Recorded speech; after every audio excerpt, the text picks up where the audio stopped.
Happy New Year! Okay, so, I mean, maybe not the greatest thing in the world, which is why I tried to step that up a notch, because, well, there's really no reason not to. So I took the end off of one of those air horns, you know, that's on a canister.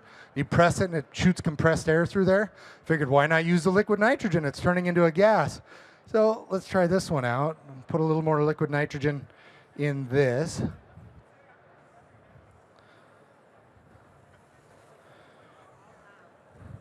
Yeah, you're supposed to be really, really careful with this liquid nitrogen stuff. You can tell we're following those rules very closely today. It's splashing all over. Okay, here we go. We're going to go with the air horn, the liquid nitrogen, turning into a gas. Let's see, this is just homemade. I super glued that thing to the top of this lid, and I mean, yeah, air horn. There is no utility to this at all. There is no reason to do this, except the fact that we can. And sometimes in science, we just do things because we can. I'm going to relieve the pressure on that, and we do need to be careful with that liquid nitrogen, so we'll dump it out on the ground. And I'm going to get myself cleaned up and warm my hands up while you guys watch one more hot experiment here.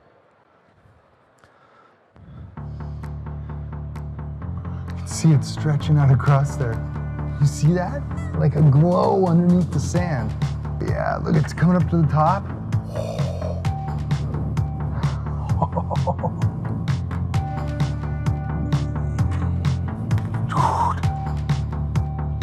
Look it, look it, look it, look it, look it.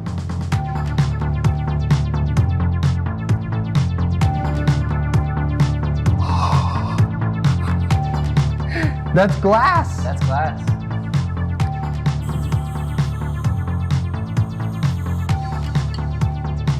Glass. Nice. One of the best things about being a science teacher is watching your students get excited and inspired, and then having them come back on their Christmas break to show you all the cool stuff that they're doing at college. So I get to learn from them. Well, this was one of my students, and we had the thermal cameras out. We were filming some other things, and he says to me, I bet if we had some sand and we ran a plasma arc through it, we could make glass. And so we're kind of like, oh yeah, okay, whatever. I don't think that's going to work. But we tried it anyway, and they flipped on the cameras, and it made glass. This was amazing. So this is a college kid. He's a sophomore in college, and he's completely blowing my mind and blowing our mind. Speaking of blowing your mind, I mentioned before I was not allowed to blow things up in the Las Vegas Convention Center using fire, which means we might be able to do it a little different way. This works about half the time. The other half it doesn't work, but such is science. We're going to try it out anyway. So we need more liquid nitrogen. This is the big doer here. You got to be really careful with this stuff, which is why we're just so careful with it up here. Here you go. Big batch going in. And I'm going to put some more in here, and then I'm going to cap it off with just a regular old balloon. Okay? And as it evaporates and takes up more space, so it's boiling, gas takes up more space than a liquid, what should happen is the liquid will go into the balloon. So I don't know if you can see this. The liquid go into the balloon, and then the liquid's going to turn into a gas, and it should blow up our balloon for it. Now, okay. So there we go. I've got that balloon on the top. It's sort of working. I'm going to try to get the liquid nitrogen. Oh, geez. Yeah. Went off a little early there. That wasn't really part of the plan, but you never know, which is why I've brought more balloons. Oh, yeah, there you go. So here's the crunchy balloon pieces that are left. It's frozen balloon. Let's try one more. A little more liquid nitrogen going in.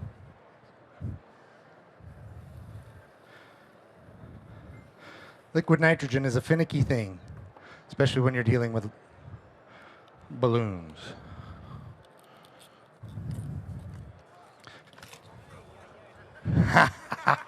That's this guy. He was not afraid a bit. Not even worried. I apologize. Never happened before. Yeah, I apologize. That's happens to good people everywhere all the time. Okay, now I'm gonna try to get my glove. Oh, jeez, it did it again. Did you see it in there? So you can see right through that balloon. Should we try one more time? Well, You yeah. can see right through One the more balloon. time. And you Come can, on. You can This is see your the last liquid show. nitrogen. Let's in do there. it. Okay, one more time. Front row. I promise that they will be able to fix you, like the medical people at Las Vegas. Jeez, they told me to be careful with this stuff. No, it's way more fun when it tips over and spills liquid nitrogen everywhere. Here you go, going in. One last time. And then we're going to get some audience participation. So, okay, it's filling up. Liquid going in. Oh, we got it that time. Can you see it? Look, you can see right through that balloon. You see the liquid on the bottom? That's the night. Now, this is going to blow up at some point, just so you guys know. Oh, yeah! Look at that. So, maybe not the same as a big hydrogen explosion or something like that, but we got a pretty good boom. I'm going to clean this mess up. I need you to stick around because I'm going to have you all taste a little bit of liquid nitrogen after this video, and it's going to completely blow your mind, but in a good way. There you go. What did I do here? We've got Kylo Ren. Now, Kylo Ren used the power of the sun to destroy planets. In a twist of irony here, we're going to use the power of the sun to potentially give Kylo a little taste of his own medicine. There you go, Kylo Ren. Look at that. Oh my Folks, gosh, you're his gonna face get to burst eat into some flame. dragon. See, it's not nice grams using the here sun to burn things. a little bit. It's a good lesson for all of the villains out there. We oftentimes underappreciate the sun. Yeah, he's I gonna mean, have- it's we're gonna 93 do a, million miles question away. and It shows answer. up every day and it goes Get away an every night. opportunity to win, And it's just always there. FLIR 1 and the But there's C2. so much energy. The entire world, the entire Earth system gets its energy from the sun. From tides to hurricanes to weather patterns to clouds to everything else. It's all from the sun. And we're just using a little piece of it here to remind poor Kylo Ren the true power of the sun. Boom, boom, boom, boom. Nice! Okay, I got a little bit ahead of myself, but that's okay. So before I was a teacher, at least this is what I tell my students, I was a dragon trainer. And you know, dragons breathe fire, and that's not good because they get heated up. So as a dragon trainer, I mean, I wasn't a real one, but this is what I tell my students, is that we got to feed them something really cold so they don't overheat. Well, obviously, this is going to be a really good one to do with that. Some liquid nitrogen in the morning is going to cool them down and make them nice and happy. So this is my nice bowl for the dragon cereal. And what do dragons get for cereal? They get graham crackers. Why not? You know, more sugar is more better. That's what my children at home tell me. So we're going to take the graham crackers, and I'm going to break them up a little bit, and I'm going to drop them in the liquid nitrogen. Now what should happen is they're going to soak up the liquid nitrogen. It's going to fill up all the little air pockets in there, which means these are going to be little liquid nitrogen vessels of awesome. In they go. Dragons. The dragons are hungry for breakfast. Okay. I'm going to pour a little more liquid nitrogen over the top. Here we go. And if a little is good, more is better. Thank you. Somebody said, finishing my sentences for me. Oh, look at that. Okay, so that's a full bowl of dragon cereal. Now, what I'm going to do, I'm going to reach in here and just take out one piece and show you why dragons breathe smoke out of their face. Are you ready? This might be a really bad idea, but, you know, all in the name of science. Here we go. Ready? Oh, that's fantastic. Up like that, my face is freezing. But in all the right ways, it's freezing. That was awesome. Okay, here, I'm going to chew on one more. And then I need 5 brave volunteers to come up on stage to show us how awesome this is and eat some dragon cereal. Well, come on down. Come on down, yeah. If we end up with 10, it's fine. It's all good. So there are 2 rules with the dragon cereal. Rule number 1, are you listening? Oh yeah, scoot on up here. Look at this crowd. Best crowd, best looking crowd too. There's 2 rules. Rule number 1, you got to chew it up fast because if you leave it on your tongue, you won't be able to taste food for the rest of your life. So there's that. Rule number 2, you got to chew it up and don't swallow it until all the smoke has come out of your face. The reason is that gas is going to go in your belly and it won't hurt you, but your neighbors aren't going to like you because it's got 2 places to go. This way or the other way. And I mean, we're all in pretty close quarters here at this conference. So you got to be really careful with this liquid nitrogen. I'm going to pour a little bit of that out. And then I'm just going to bring a chunk around to each of you. Okay? And I'm going to try to do it really fast. And I'm going to put a glove on. And we're going to have you guys chew that stuff up. Remember the golden rules. There you go. Grab a piece. Grab a piece and chew it up. Chew it up and blow that smoke all over the place. There you go. Show us your skills with the dragon.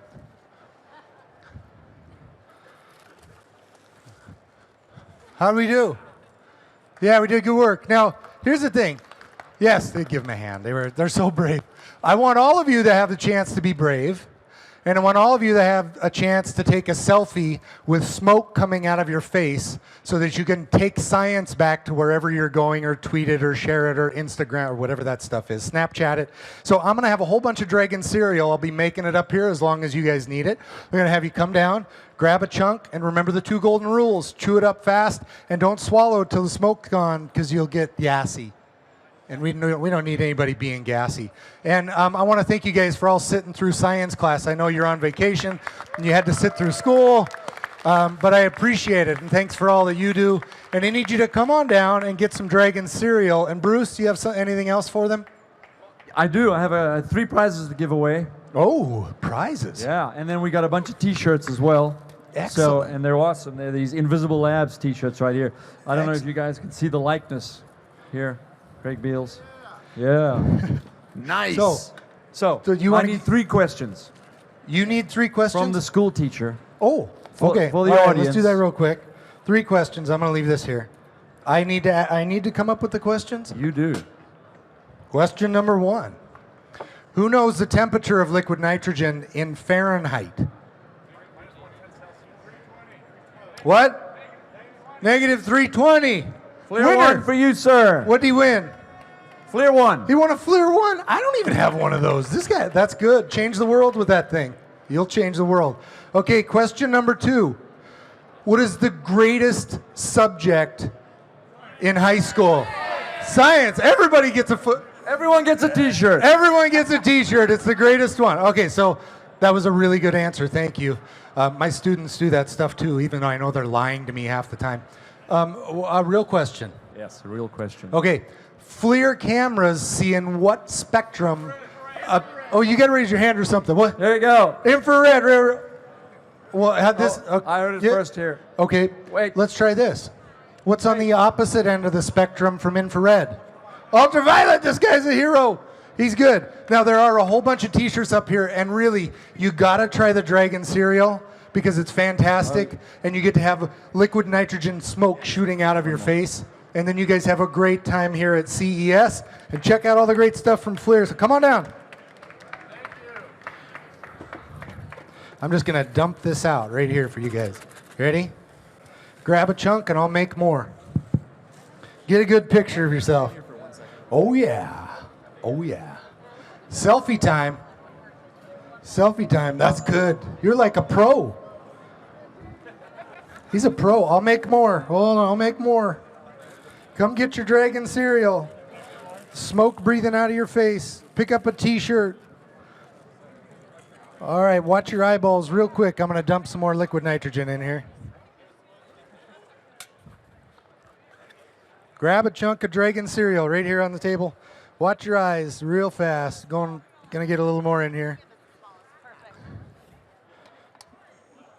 All right, we're gonna make Dragon lunch snacks too. Goldfish in liquid nitrogen. Anybody had that? Neither have I. So you guys are brave. I don't know if that's a very good idea, but why not? What the heck? There's more pieces of Dragon cereal up here. Get them, eat them. Get a good. That's a good picture. I, right there.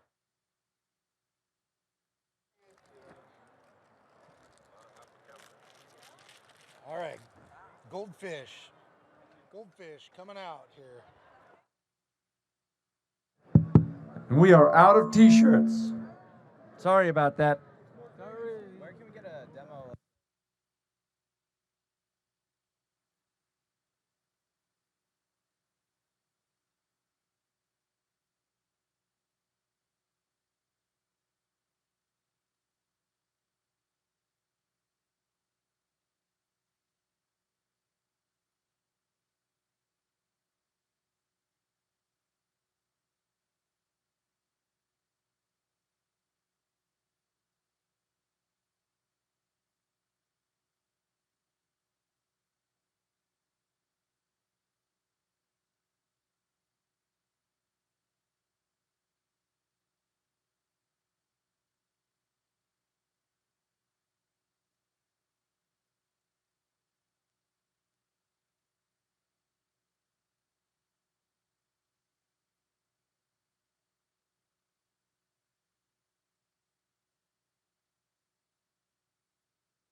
Where are you from? All right, we're going to get started here in about 5 minutes with Jason Hawes of the Sci-Fi Channel and Ghost Hunters. If anyone here is a fan of the longest running Sci-Fi Channel series, Ghost Hunters, then this is the place to be. Come in, take a pew, get off your dogs, and we'll get started with Jason Hawes. His show has been syndicated in over 130 countries worldwide. He is also the founder and co-creator of Beyond Reality Radio. There he is. Jason Hawes. I'm sure there's some Ghost Hunters fans out there. Come on in. You get to meet Jason Hawes in person. He'll talk to you about how he uses FLIR technology to disprove paranormal events. This is what he does for a living, folks. He investigates the paranormal. Ooh.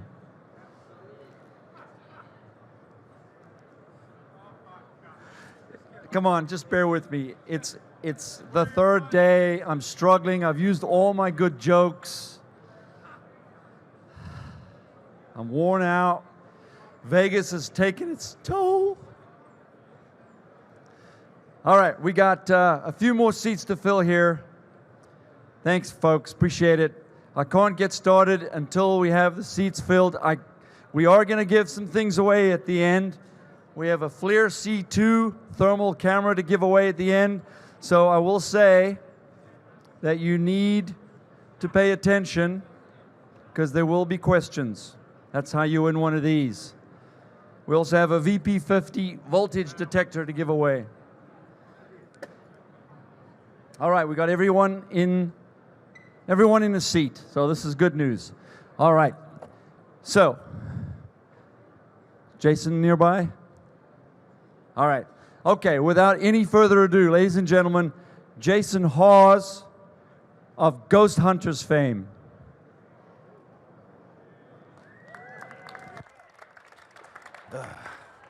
Hello. Everybody having a good time at the CES? Yeah, a little chaotic out there, right? So at least it's slowed down a bit. But thanks for coming and hanging out with us and stopping by the FLIR booth and checking. Hopefully you guys have taken a few minutes, checked out the equipment, or when we're done here, check it out. But for those of you who don't know me, all right, created the show Ghost Hunters back in 2004. I investigated the claims of the paranormal for over 25 years. Also created Ghost Hunters International Ghost Hunters Academy. Written a bunch of books, New York Times bestselling author. Also, I do a syndicated radio show, Beyond Reality Radio. All right, so move on. All right, little graphics there. Oh. All right, so Ghost Hunters, it follows the TAPS team while we investigate claims of the paranormal. Now, when I say claims of the paranormal, a lot of people instantly think of a ghost or a haunting, and that's far from the truth. Most of the time, a haunting falls under the paranormal, but the paranormal can exist without a haunting. So we'll get into that. But show's run for 11 seasons. We've aired over 260 episodes and in 130 plus countries, and it's our 11th season. So it's been an amazing run.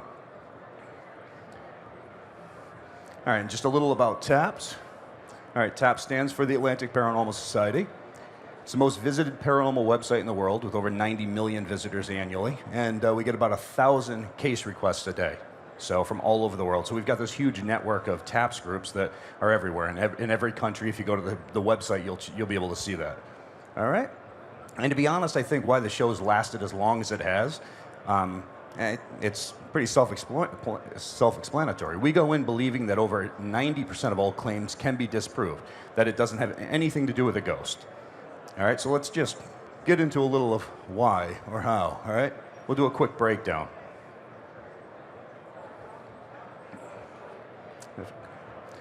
All right, so here's just quickly, about 45% are misunderstandings. These are people who think that it's their dead Uncle Fred who used to be a plumber flushing their toilet at 2 a.m. when it's really just a bad flapper valve.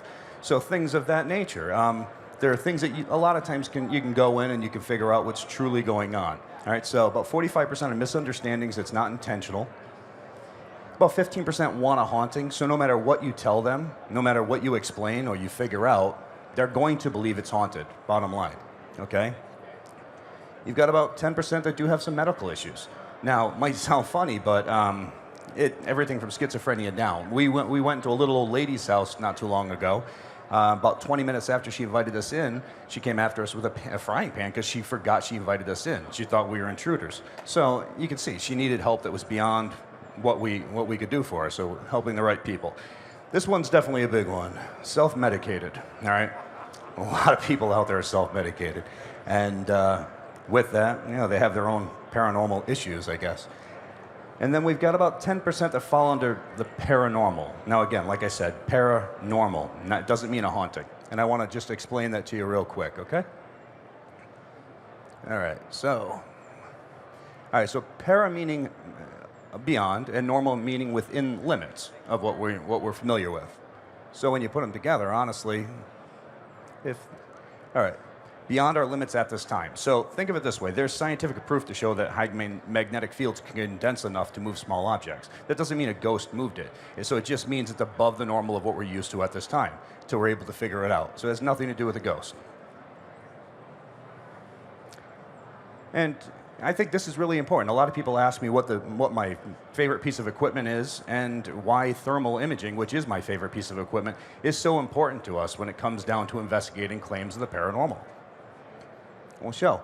Most claims that people have that they believe tend to be a ghost in their house is, if this works, okay, sudden hot or cold spots, of course. Everybody hears that one. You also get strange temperature fluctuations. People talk about, well, it feels 65, 70 in this area, but all of a sudden this area feels 40, so they think there's a demon in their house. All right, strange drafts from unknown places. If they're standing in a hallway and they get this weird draft, and a lot of you would associate it. A lot of people claim that they feel something walked through them when it has nothing to do with that. Sounds from within walls. Now, this happens a lot. People talk about how they're hearing this movement from in the walls and in different areas. And the sounds from within walls is important. I can tell you a case we did not too long ago where they had sounds in a wall, and we opened up the wall and found a family of pissed off chipmunks that we had just allowed into the people's house because we got the wall open. So it's been all day trying to catch those. You laugh, it's true. All right. A lot of people, of course, when it comes down to it, they automatically want to blame these guys. And, the truth is, like I said earlier, 90% of it can be disproved. These guys are far from the ones to blame. So a lot of times it's the real world answer. So, all right. All right. So, and thermal imaging helps us find the cause. We investigated a location at a college not too long ago where we found a homeless man living downstairs in the back area of the college. And people were terrified. They thought there was a ghost down there. Had nothing to do with it. It had to do with a homeless man who had found a back entrance and was able to get in.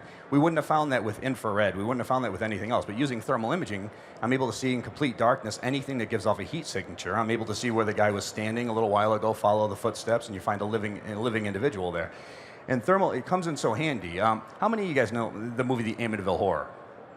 All right, a lot of you. Okay, well, right there is a good friend of mine, Christopher Lutz, and his family was the one that lived in the house. The family, that's where the movie was based on, his family's experience in there.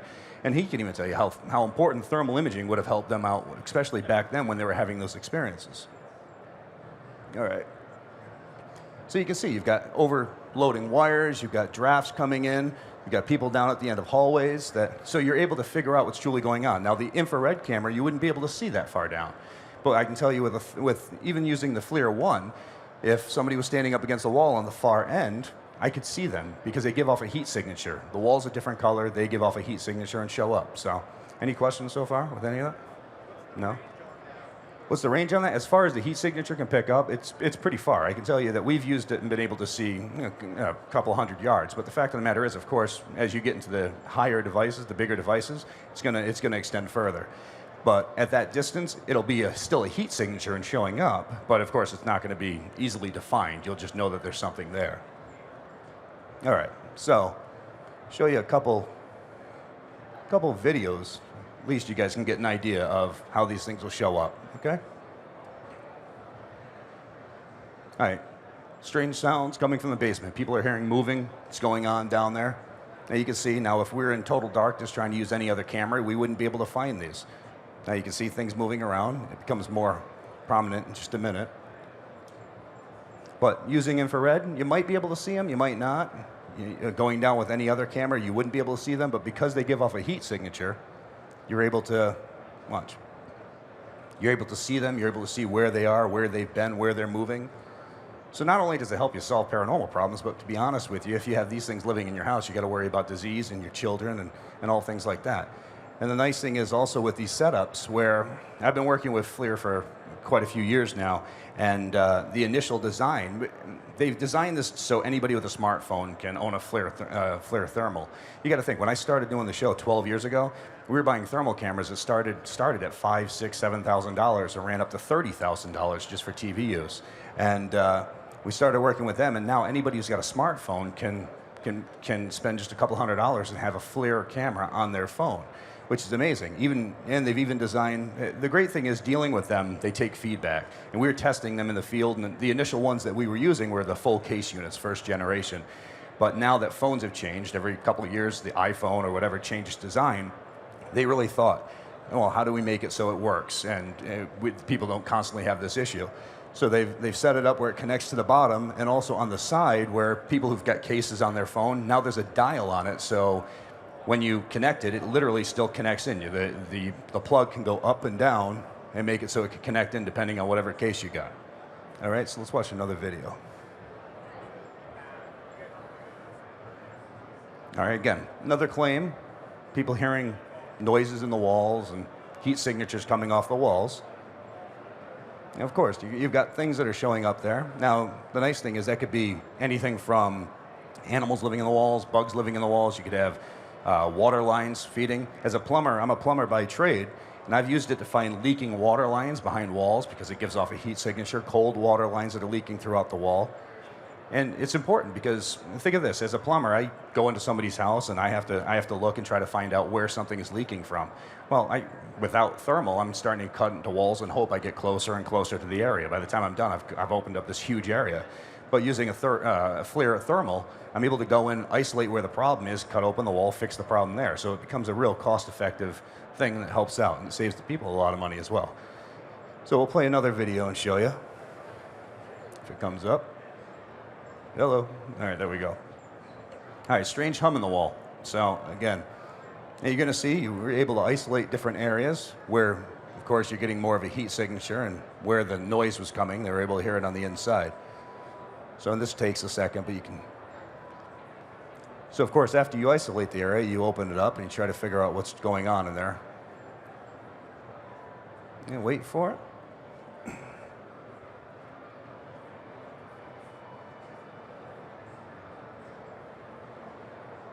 So you're able to isolate it, and here you go, watch. All right, so after you open it up, you got a whole different world living in there. So, never-ending supply of honey, but it kind of sucks when it comes down to the house. So, but again, another thing that helps out truly figuring out what's going on. You're getting these weird sounds coming from different areas. You're able to isolate it. You're able to figure out what's happening, and you're able to debunk it and help out the people. Because like I said, so many of these claims are able to be debunked. Over 90% of all claims. So, all right, let's see here. All right, and I think that's the most important slide to the whole thing. We are not trying to find a ghost. We believe that over 90% of it can be disproved. We're trying to find real-world answers and put it on that level and let the people know what's really happening, just so we can truly empower them and allow them to live their life, take it back. And really, like I was saying earlier, FLIR's advancements in thermal technology, it's set them apart. Let's be honest with you. You're all here because of that. The devices they've made now are small, they're portable, they're within everybody's budget, which I think is the most important thing. And it helps out so much. And they've got all different things. It's not just the FLIR one. They've got all the smaller cameras, and they've even got the C series, which is a camera you can snap pictures of, and it'll take a regular picture and a thermal imaging picture as well. And now they're creating the little cameras as well, just like the GoPros, which you're able to set up and use for thermal. So, and like I was saying, you can see that they've got the little dial on the sides would go up. So no matter how thick your case is, it'll still fit. All right. So they've really opened it up. Now, I want to open it up to any questions. Does anybody have any questions about some of the equipment? Yeah. How does it what? Oh, hang on, let me get you the mic. Oh, the Caterpillar. It's a new smartphone. Hold the mic. I can't hear you. I'm sorry. So the Caterpillar has a new smartphone where it detects Okay. How does it compare to that? I wouldn't know how it compares to another one because honestly, these are the only guys I've ever dealt with. I'd have to leave it to the tech guys. Which product are you talking about? The Caterpillar. Oh, the Cat S60? Okay, very good question. The Cat S60 is the world's first smartphone with a thermal camera embedded in it. Let me tell you what camera that is. Any guesses? A FLIR camera, exactly. It's our camera in that phone. Yep. Good question. Perfect. Thank you. All right. Any others? Can you give us an example of a real ghost? A real At ghost? 10%. Well, that's down to the 10%. The 10% falls under paranormal. Now, when Okay. you're talking a real ghost, you're looking into the 1 and 2% possible percentile. So honestly, and that's such a rarity. Like I said, But can you give us an example? paranormal just meaning above the norm. Well, could I give you an example? Yeah, maybe we've documented things even on the show that Yeah. have been unexplainable. Am I going to sit here and tell you that it's definitely a ghost? No, I Well- can tell you that it's beyond the realm of what we know at this How about point. an unexplainable? Just Unexplainable. Yeah. I can tell you lots of unexplainable. Okay, well, we did a case for Southern Vermont College not too long ago where we caught, right on thermal, I was there with Steven Susko, the guy who wrote the movie The Grudge. And we were there, we were using a FLIR thermal, and we saw something walk across the hall and walk right through a padlocked door. Well, it's a padlocked door. So how did something walk through that? And we caught it on thermal. We've actually aired it on the show. We've also been able to catch other things in different locations with things just moving by or strange heat signatures that show up out of nowhere, handprints, footprints that lead nowhere. So we did a case. Actually in the UK where we were filming, where there were footprints that walked walked right up to a wall. Now you'd sit there and think, a ghost walking through the wall. Yeah. No, when you look at the history of a location and you realize that, well, this building, this used to be a doorway here, and now they've closed it up. They put a doorway here. It makes a lot of sense because now you're looking into energy, and energy's following an unusual path. It becomes what they call a residual type haunt, which is like a tape player rewinding and playing itself over and over again. So yeah, things like that, yeah, I can definitely tell you about, and we deal with them a lot. But we also investigate thousands of claims a year, and out of those, such a small percentage actually fall within that realm of the paranormal. So, more questions? Any more? Go. So say I'm investigating or trying to find out and troubleshoot at a house, and I see a heat signature behind a wall. How do I determine what that is without cutting into the wall? Well, it depends. If you're investigating somebody's house and they're telling you they're hearing noises coming from this part of the wall, it depends on how far you want to take that. You can, if somebody wants you to open up a wall, okay. So you need to be careful with that. But you're also able to isolate that thing. When you have animals making a nest in the wall, they tend to be in that area for periods of time. So of course you get this ball of heat signature. You also want to check when you're using the FLIR and make sure that it's not near electrical lines or a switch, because it could be an overloading switch, which eventually could lead to a fire hazard, or an overloading outlet, which we've seen as well. So you find something like that, not only are you helping the person to understand that it's not paranormal, but you're possibly saving the family's life. So when it comes down to overloading outlets, and especially in this day and age, when you see people plug 10 different things into one outlet, it's amazing. So you do see that a lot. You will see wiring issues and overloading outlets and overloading switches. So that's definitely something you want to look into. Okay? More questions? More questions? Down here? No? Did you have a question? She got a question. Connect the player to the phone, then it's an application that you download to. Yes, it does. There's when you connect the question was, when you connect a FLIR One to a phone, how do you make it work? And there's an app either on the Google Play Store or on the App Store that you can download, give you the functionality you need. And that's actually something we, just so you know, with that same thing. First of all, FLIR's app, you're not paying money for the app. But when you do use the app, you'll take pictures or video and they're all messed up and you got to dig through. It creates its own little folder. So it's got its own little folder, so you know exactly where to look. And another thing is that there's all these other people out there, and that FLIR's been working with, that are making different apps for the FLIR one as well. So it's just an added on bonus. You got endless things. Sorry, go ahead.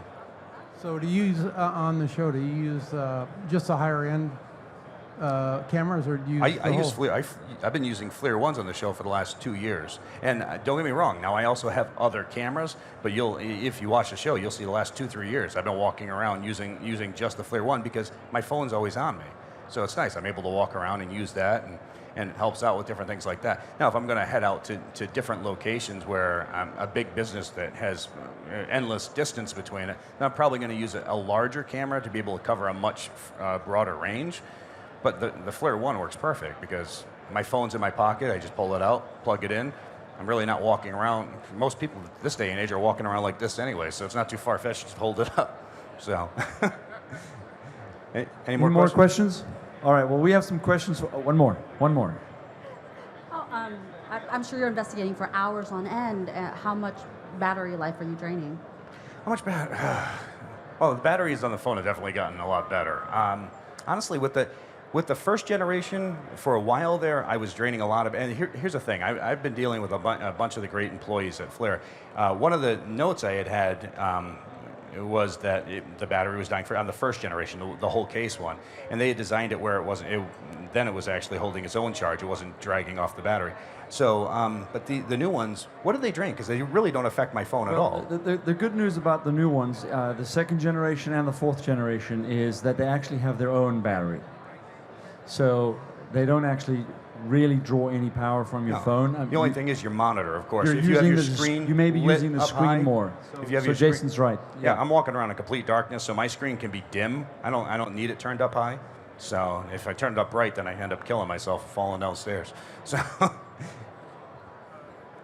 So it records, obviously, right? Yep. How much space does it take? Is it just like break up? Well, it's really a function of how much room you have on your phone. So it saves all the photos and videos to your phone. So if you have a 64 gig iPhone, for instance, you can keep quite a lot of FLIR. yeah, and you can record for a long. I got to be honest, I've never even come close to filling up anything with it. So I'm not sure exactly what it's saving it as, but I can tell you on my phones, we've never had a problem with it. And then when we're done, though, we're also going back and plugging into the computer and uploading everything to the computer. So, but they would know more about it. It's no bigger than a regular video file. So, he's got one. Will it go to the cloud? Will it go to the cloud? Well, FLIR does actually have a cloud, but the FLIR one doesn't necessarily connect to it. Of course, you can push anything you want to the cloud, for instance, from your phone, normally. Yeah. All right. Okay. So you want to do? So we're going to give some prizes away. All right. Well, you're going to. Well, I'm going to ask the questions. You're going to give those away. Sounds good? Why am I the bad guy? If somebody, all right, you go ahead. Go ahead. All right. All right. So I have a couple of questions here. I also have four $25 discount vouchers for FLIR.com for the duration of the show. So I'm going to give these away too. So I've got some questions here, and they all come directly from Jason's awesome presentation. So the first one is, first person to tell me here what TAPS stands for. TAPS. Absolutely. There you go. All right, nice. Congratulations. What does it stand for? The Atlantic Paranormal Society. There you go. All right, I'll get another one here. Does that mean I won? You're always a winner, man. I'm always a winner. What percentage of claims are typically debunked by TAPS? 90%. All right, here it is. How many countries, over how many countries, is his show, Ghost Hunters, syndicated in? You already got a prize. This gentleman was right. There you go. Congratulations. All right, one more gift voucher for 25 bucks. How long has the show been running?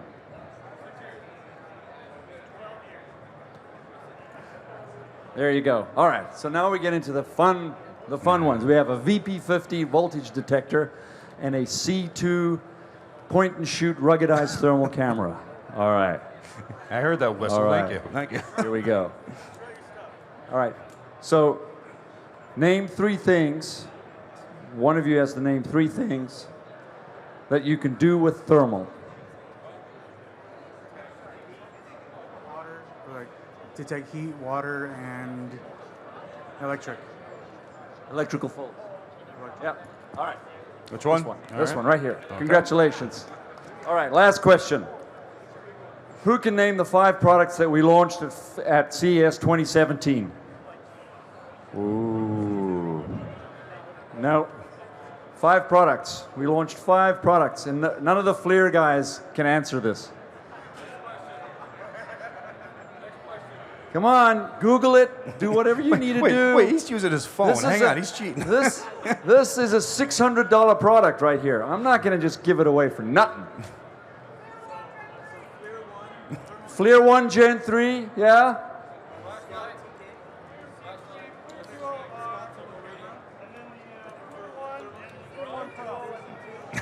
Say again. You had the next gen FLIR 1 Pro, you had the FLIR C3, the FLIR Duo, and the FLIR Duo R. We have a winner. All right. Woo! Good job. Awesome. Well, thank you very much for Ladies coming. and gentlemen, Make sure you thanks check out very the much, stuff. Jason Hawes. What a great show. Thanks a lot. Thanks, Jason. Nice work.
last one.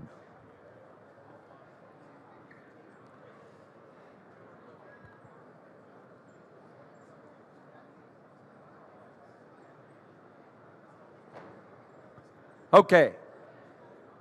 Last one of the day, last one of CES 2017. The 3:15 presentation today is with Patrick Sherman of Roswell Flight Test Crew. Patrick is a luminary in the drone world. He has a YouTube channel called Roswell Flight Test Crew. Check it out. He's also written over 100 articles for a number of top-tier drone publications around the world. He is going to be here talking about drones for good. Search and rescue operations with FLIR cameras. So, of course, you know, drones get a bad rap sometimes. Oh, people are watching me. Or, oh, they're going to fly into a jetliner. But really, drones do a lot of good work. And this presentation is about how we use thermal imaging and drones for search and rescue. So come on in. I've got some $25 gift vouchers here for FLIR.com. For the duration of the show, you'll get $25 off anything you buy at FLIR.com. If you come in and sit down, you'll get one of these. Come on in, get ready for the presentation. We're going to get started in about 5 minutes. And if you're sitting, if your butt is in a seat, you'll get a $25 discount at FLIR.com. There you go. Thank you, sir. $25 off at FLIR.com for the duration of the show. Go online, FLIR.com/store.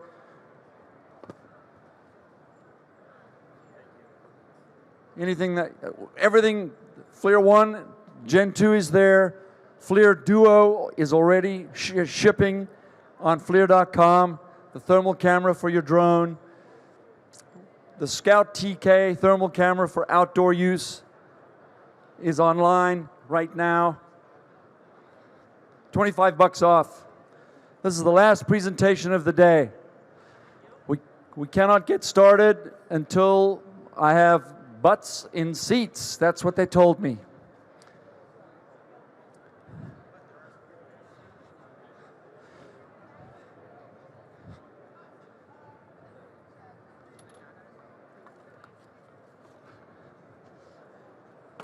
Come on in, folks. Sit down. There you go. $25 off on FLIR.com. Thank you. This is the last presentation of the day. Last presentation of CES 2017. As you can hear, I'm tired of talking. Whew. And everyone around me is tired of hearing me talk. Thank you. They're like, get that guy off the stage. Okay, this is Patrick Sherman right here. He's larger than life. You'll see when he gets on stage. Actually, he won't get on stage because he's about this tall when he's standing over there. He is quite a character. He knows more about drones than, I don't know, most people I know. And he's going to talk about search and rescue operations, drones for good, basically, with FLIR cameras. Who have I missed out? Who doesn't have one? You, sir. All right, we got 1, 2, 3, 4, 5 seats left. I've got to fill them. I've got to fill these seats, and then we can get started. I feel like a 13-year-old boy. Thank you. Who have I missed? There you go. Musical chairs back here. Thank you. $25 off at FLIR.com for the duration of the show.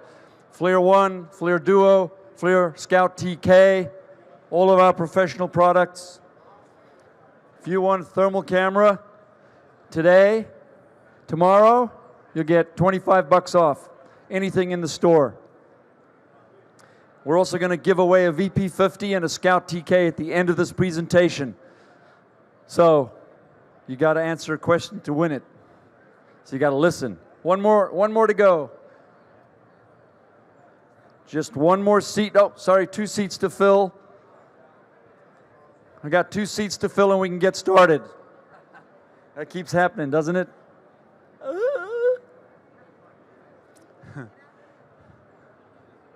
Come on. Take a seat, and we can get started. There you go. Last one for you, $25 off at FLIR.com. There you go. All right. We're about ready to go here. We're going to be giving away a VP50 voltage detector and this amazing FLIR Scout TK thermal camera for outdoor game viewing, tracking, anything to do with outdoors. This camera is great. We're going to give it away. It is a $500 value. That's no small potatoes right there. All right, and without further ado, please welcome Patrick Sherman of Roswell Flight Test Crew. Thank you, everybody. Everybody having a good show so far? Everybody getting your steps in on your pedometers? All right, well, outstanding. My name is Patrick Sherman, and as Bruce has done an ample job of letting you know, I'm with the Roswell Flight Test Crew. We're a civilian drone demonstration team and educational nonprofit based in Portland, Oregon, which is not far, just down the road from where FLIR is. So the title of my talk today is Drones, Thermal Imaging, and Emergency Response. And I'm going to be talking to you about some of the scenarios I've worked on where drones have been of assistance and can be of assistance in emergency response scenarios, particularly with firefighters. Just a little bit more about me. As I said, we're in Portland, Oregon. We run a YouTube channel called the Roswell Flight Test Crew. And as a matter of fact, as we're looking at the emergency response scenarios today, every scenario you're going to see represented by a couple of still photographs is a complete video on our site. So if you want to know more, there's a lot more data there to be had. I have the privilege of writing for almost every magazine that regularly covers this topic, and just excited to be here. We've been working with first responders and drones since 2011, and we've been flying with thermal imaging cameras since 2012. So we do have some experience with this.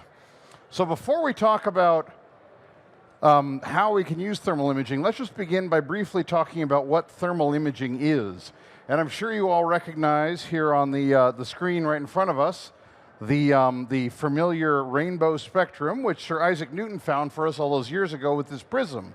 And as the wavelengths get longer, we move closer to the right side of the screen, and we get red. And as the wavelengths get shorter, we move to the left side of the screen, and we reach the color violet.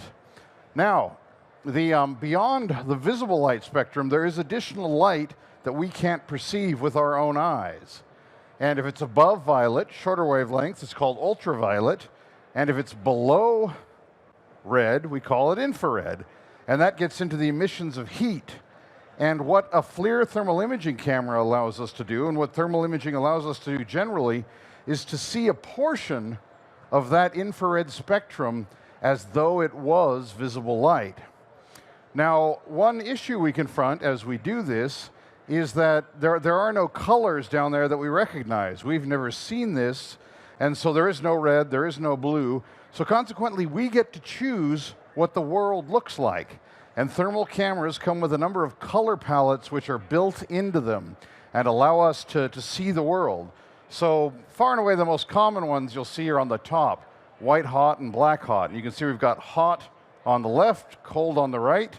So on a white hot palette, no surprise, the hottest thing in the frame is white, the coldest thing is black. Black hot, exactly the opposite. And then we have these other color palettes, and particularly the multi-hued ones tend to be used more in scientific research and analysis of electrical circuits, things like that, where picking out differences in color in small differences in temperature are really important. Whereas when you're doing sort of gross things like, is there a person lost in the woods there or not, you just want to see them and you want to recognize their human shape. So in those tactical operations, we tend to rely on the top two. So all right, to give you a practical example, what you see here is a structure fire viewed from a drone carrying a FLIR thermal imaging camera in the black hot color palette. Now, the building is actually already on fire, and it's trapping the heat of that fire, which is why the whole building appears to be very dark. But as you look around, particularly on the right side of the frame, you see some small black dots. Those are the firefighters working in their turnouts, and that's their body heat you're seeing. And then finally, in the upper right-hand corner, you see sort of a shoebox-looking thing. That is the incident command vehicle, which is just parked there with its engine running. Internal combustion engines generate heat, so that's what we're seeing there. So now I'm going to show you the exact same scene, except it's going to be in the white-hot color palette. So as you can see, it's kind of an inversion of the two. They actually are rendered separately inside the camera, but you get the general idea there. The house is hot, so are the firefighters, so is the incident command vehicle. And next, I'm going to show you what's called the iron bow color palette. This is, again, the exact same scene, except now we're working in one of those multi-hued color palettes. So the warmest temperatures are white and yellow, the darker temperatures are violet and purple. And then finally, here's that exact same scene in visible light. And you can see, obviously, the house is on fire. There's smoke coming out of it. And we weren't able to see that smoke in any of the thermal images because thermal imaging passes right through smoke, makes smoke invisible, which is one reason thermal imaging is so popular among firefighters, is because it just completely ignores smoke as if it weren't even there. So, before we look at what thermal imaging can do, let's take a moment and talk about what it can't do and what it isn't. And we'll begin by saying thermal imaging is not magic. Sorry, Harry Potter fans, but if you're looking for magic, you're going to have to go somewhere else because that isn't thermal imaging. If you watch movies about spies, you may think that thermal imaging can let you see through walls and watch people walk around inside buildings. Not the case, and I'll prove it to you. That's yours truly, and I'm holding an ordinary pane of window glass up in front of my face, just like all of you have in your homes. And as you can see, the visible light photons, the particles of light, pass right through it and allow you to see my face. Whereas on the right side, you see a thermal image, white-hot color palette, and you'll notice that the glass is completely opaque. You can't see my face. So not only can thermal imaging not see through walls, it can't even see through windows. So you have to understand this technology does have limitations. It's not just see everywhere, see everything. All right, the second thing thermal imaging is not night vision. A night vision system works by taking whatever tiny amount of light may be in the environment and amplifying it to the point where you can make things out by it. And that's the image you see right here, the runway lights in the background, the guy in the foreground riding in a helicopter. We can see that by taking the little bit of light in the environment and amplifying it. That said, thermal imaging will allow you to see at night, as you'll see here. On the left-hand side of the screen, again, we have a visible light image, and we have this character walking by this building here. Now, in the visible light image, he's quite clearly visible, but only because he's silhouetted by that light behind him. You can imagine if he takes one or two more steps, he's going to be lost in the darkness, and you'd never, ever see him. Whereas on the right-hand side of the screen, we have a thermal image, again, white-hot, and you see he stands out plain as day, and it doesn't matter what the background is. It could be well-lit, could be completely unlit. You could capture this exact same image in the daytime. Thermal imaging works equally well, day or night. It doesn't make the slightest bit of difference to it. And finally, thermal imaging is not NDVI, which if any of you are drone aficionados, you may recognize as the Normalized Difference Vegetative Index, which is a process by which farmers can measure their crop health. It turns out if you look at the amount of light reflected, particularly in the red spectrum by a plant, compared by the amount of light reflected in the immediately past the visible spectrum, what's called the near infrared, and you compare those ratios, you can make very important inferences about plants' health. Fascinating, but that's not what a thermal imaging camera does. If we were to look at where FLIR cameras in the medium and long wave, those color spectrums would be all the way over there in the DGL booth somewhere. So we're way downrange with those. All right, for the purposes, we're going to go through a couple of emergency response scenarios here, and this is more or less the camera we're using. This is actually the FLIR View Pro. It was their camera developed just about precisely 1 year, I should say released 1 year ago, specifically to use on board drones. Very capable camera, I love it. However, you'll notice that we've been flying with thermal imaging cameras since 2012, so well before this camera was released. If you take the back off this camera, what you're basically left with is what's called a Tau 2 core. It's just the thermal imager and the sensor. And so we took one of those cores and we soldered and we played with wires and we made it work. We put power into it, we got video out of it, we put a little DVR on board our drone to capture these images. So the great advantage of the View Pro is that it does all that work for you. It records internally, very easy to connect, give you video out. They're wonderful. As a guy who's done it the other way, take my word for it. This is the superior solution. But the main thing I want to call your attention to is this is the equivalent of what we're using. Notice it's 640 by 512 pixels. We're used to 20 megapixel cameras. This is well below that. But that's actually considered high resolution in the thermal world. And it's a limitation of the physics because the wavelengths are longer. The pixels inside the camera have to be physically larger to capture those longer wavelengths. So to get higher resolution, the cameras have to get geometrically larger. And there's no way around that. That simply is the way the universe works. So anyway, that said, let's begin by looking at some scenarios here. And this first one is a search and rescue scenario, what's called a hasty river search. A passerby saw a swimmer struggling in the water, called 911, fire department turned out, see if they could find this missing swimmer. And I'm sure it's immediately evident to all of you where the missing swimmer is in that frame. Has everybody got him? All right, let's give you a little help. Let's look at the thermal image. Exact same scene, thermal image, white hot. It's good when it works, white hot. There we go. So now take a look at the edge of the island. I'll give you a little more help. There's our guy. And that's a fully grown man, a firefighter, a big stocky firefighter wearing a blue t-shirt. Let's go back for just a second. Can't see him. In thermal, crystal clear. So I think it becomes immediately apparent how valuable a thermal camera can be in the context of search and rescue. Another example, wildland firefighting. This was actually a prescribed burn taking place in my hometown of Portland, Oregon. This patch of land was overgrown by invasive species. Turns out all the native species love wildfires and all the invasive ones hate them. So they decided, we'll just burn this all down. So they burned it down. The firefighters got practice digging their lines and whatnot. And now the exercise is over and they're putting the fire out. And that's actually me standing beside the firefighter with the fire hose, and they're dousing all this stuff to make sure the fire is really truly out before they leave. Because their biggest concern is a hot spot which might re-spark, spark drifts over and sets those houses on the background on fire. Now you can see where he's already doused the ground with the fire hose. The ash has turned black because it's been soaked. And on the left-hand side of the frame, you can see it's white because he hasn't gotten around to hosing that down yet.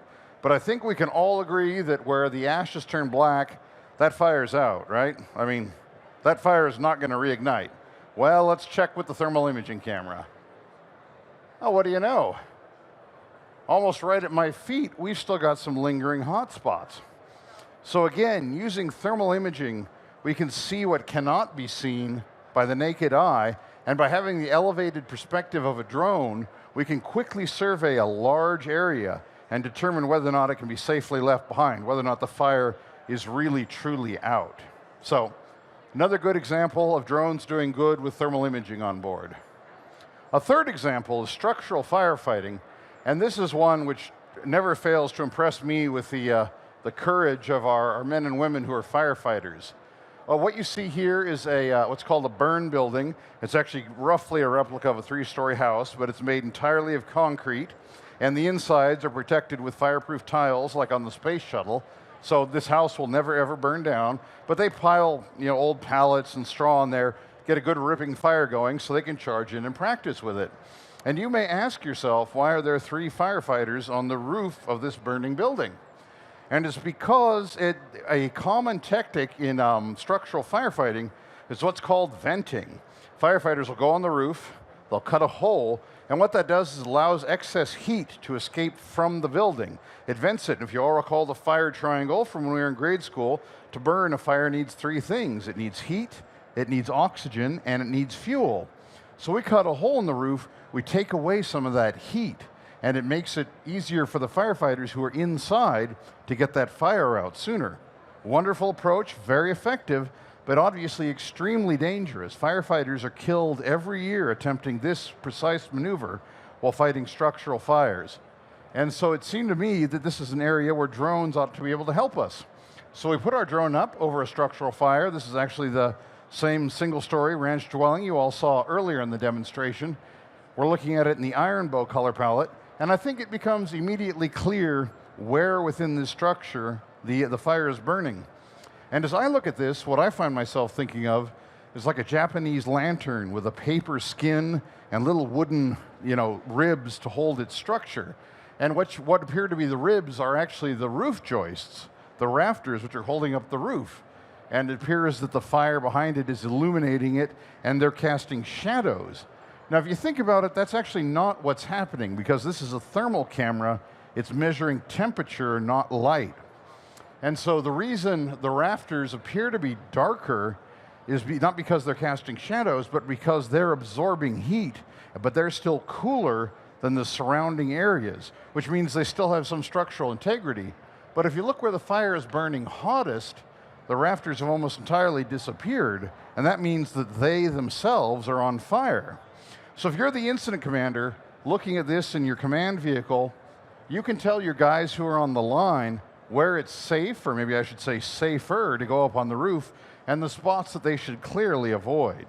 I mean, in my mind, this is a really cut and dried case of where a drone equipped with a thermal imager is very likely to save people's lives in the future. And I have one final example for you, which is a hazardous material response. And I warn you all now, I never looked at a train the same way again after I did this exercise. So if you're a big fan of trains, make your exit now. Here's an aerial view of a rail yard. This is in Eugene, Oregon.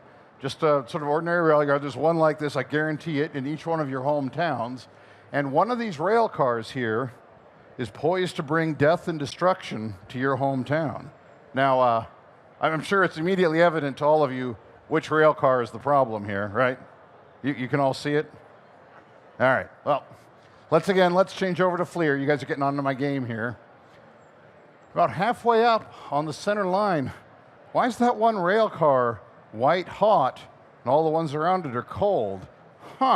Maybe we should go in for a closer look with the drone. There it is. Drone swoops in, and lo and behold, we find from the placard on there, 2312, this tanker car is full of molten phenol. It's a nasty industrial material used in the manufacture of adhesives and glues. And the firefighters told me if you get 7 square inches of this anywhere on your skin, you are dead.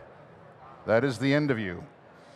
So if this stuff leaks, standard procedure is 4 firefighters get fully dressed up in hazmat gear, self-contained breathing apparatus, and they go tromping down range to go see what's in here, how bad the leak is, etc. And then 4 more firefighters are geared up in the exact same gear in case those first 4 guys get into trouble. So now you got 8 guys, all this heavy apparatus, walking a quarter mile, a half a mile, to see what's happening in this tank, how bad the spill is, what it may be.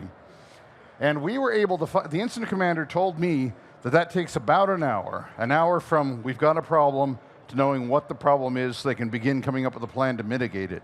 He said with the drone, we were able to give him all the information he needed in 5 minutes. So we cut 55 minutes out of the response time. We prevented the firefighters from putting their lives in danger. And with the hazardous material spill in particular, time is whatever this stuff is oozing out into the environment. So the sooner you can mitigate it, the sooner you're going to prevent that danger from endangering the community. So all these examples and many, many more, which you can see on our website, are why I believe that drones, and particularly drones equipped with thermal imaging cameras like the ones made by FLIR, are going to be such an asset for emergency response moving forward. So with that said, I'm going to throw it over to Bruce, who's paying complete attention and is not wandered off. And Bruce is going to come back and see if any of you have any questions. All right, if you put your hands up, if you have a question, put your hand up. I'll bring you the mic. We got one in the front row here. You see through smoke. Do you see through fog? Good question. You can, not as well as smoke. Fog has thermal mass. Fog is, of course, as you all well know, tiny little droplets of moisture in the air. and that moisture is warm or cold, and consequently fog will obscure, in the way smoke won't. Great question. What else? Oh, here we go in the back More row. over here.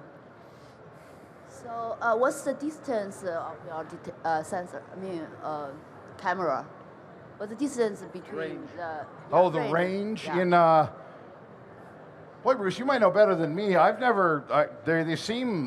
Thermal cameras seem to have the same range as visible light cameras to me. I mean, basically to the horizon.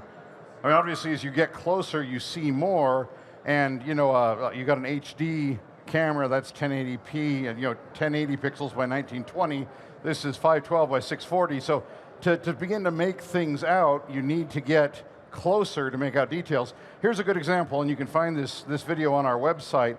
We did a range test with a FLIR Tau 2 640, the equivalent of the View 640, and we were able to identify a human being during a search and rescue exercise at 500 meters, so about 1,500 feet away.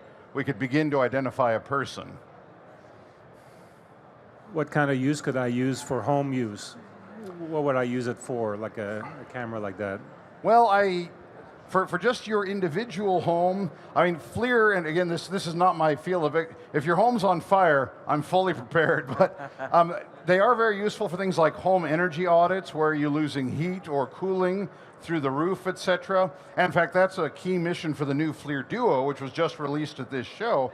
Tiny little and much less expensive camera designed specifically to do that kind of work. Not real good for search and rescue because it's lower resolution, but great for that sort of stuff. Of course, the thing is, once you go around with a thermal sensor, plug all the heat leaks, then you're kind of done for the time being anyway. But auditors, energy auditors, building inspectors, people like that find it very useful. And if you want to jump in, because we're outside my bailiwick here. Sure, and so, if you've got any electrical problems around the house, hot spots, you maybe got overloaded circuits, you can immediately identify them. If you've got rodents living in your wall, you can hear them, and you're not sure where they are exactly, they've got a nest in there, there's a concentration of heat that has been conducted onto the wall, you'll be able to certainly see that.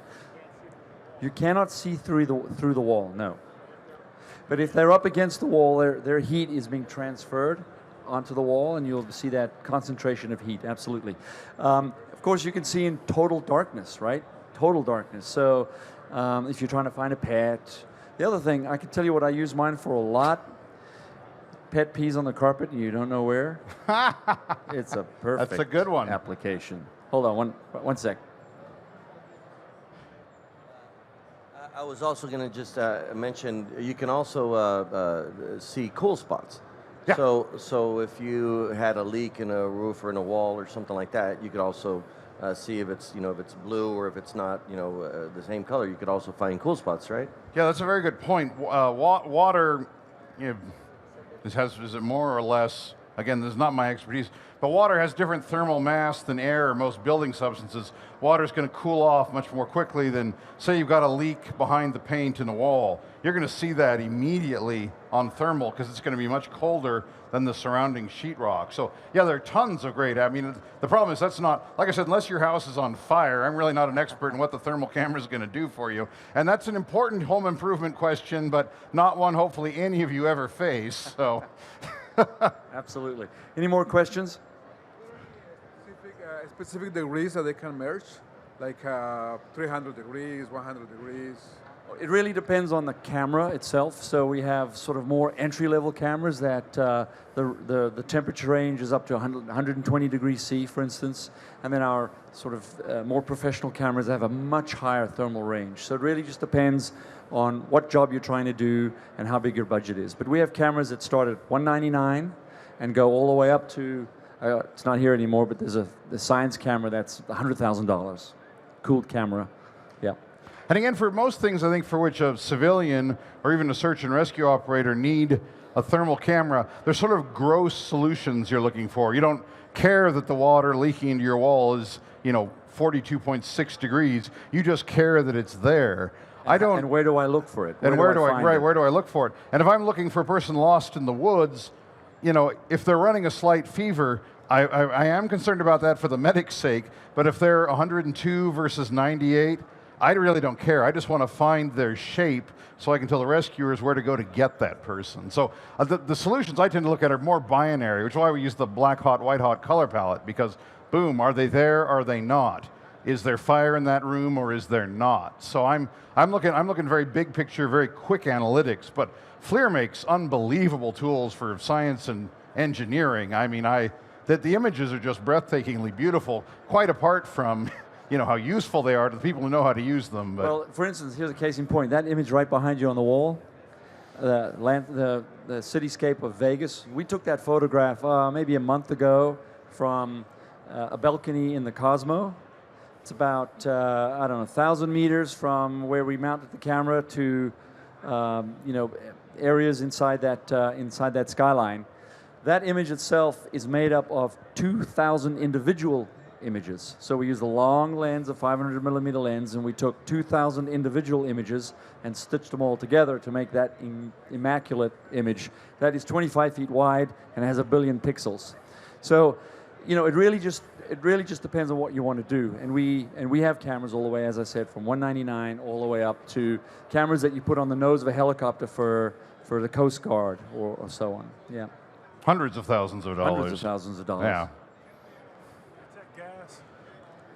Very good question. Can it detect gas? Yeah, absolutely. We have a gas finder range of products that are used specifically for detecting CO2 emissions, methane gas, those types of things, yes. And they've begun to mount those on drones. So a not atypical thing is if you've got a pipeline carrying gases, the drone can fly down the pipeline looking for emissions that obviously shouldn't be there if the pipeline's doing its job. So right, exactly. Fascinating stuff. Any more questions? All right. Actually, we got one over here. Excuse me. In front of your sensor, it should have the camera lens. And you say you cannot go through the glass. Mm-hmm. So what materials can use? The question was, if it can't see through glass, what's your lens made of? Which is a great question, because you're quite right. If you put a glass lens on a thermal camera, you wouldn't see anything. It's actually made of ground germanium, which is a rare substance, and it's way more difficult than glass to grind. And that's one thing people, and $199 is a great price for a thermal imager, but I get a lot of blowback on our YouTube channel where we announce the FLIR View, which you saw here, Pro, about $3,500, and I get people raging at me all the time saying, why is it $3,500? Well, it's because the lens is made of germanium, the sensor is made of like gallium arsenic or something. I mean, the material science to make this work is not something you can take for granted, and it's not, the wafer that is the sensor inside your cell phone, inside your DSLR is silicon, the same as all our computers. Big economies of scale there. And that's just, well, you tell me, but my guess is that gallium arsenic is never going to be as ubiquitous as silicon, but maybe I'm wrong. I don't know, you never know. Okay, any other questions? All right. Well, I think you have some questions for them, right? So we can give away some goodies. Oh my goodness! Oh dear. Some goodies. So what we would need a reasonably easy question for the reasonably for the easy question, and then we need a much tougher question for. Well, I tell you what, TK. I trust myself to do the easy question, but I don't know if I'm going to be responsible for giving away. I think I'll let you ask the difficult question. All right. So the easy question is, if you want to see videos related to every single emergency thing you just saw, what website should you visit? Who? Where? What's the name? But what's the name? Yeah. All right. Ron gets it. Good Excellent. job, Ron. Good job. Okay. All right. So this question is going to be a little tougher. Yes, I hope so. Someone needs to name the 5 products we launched this week at CES 2015. Right here? Okay.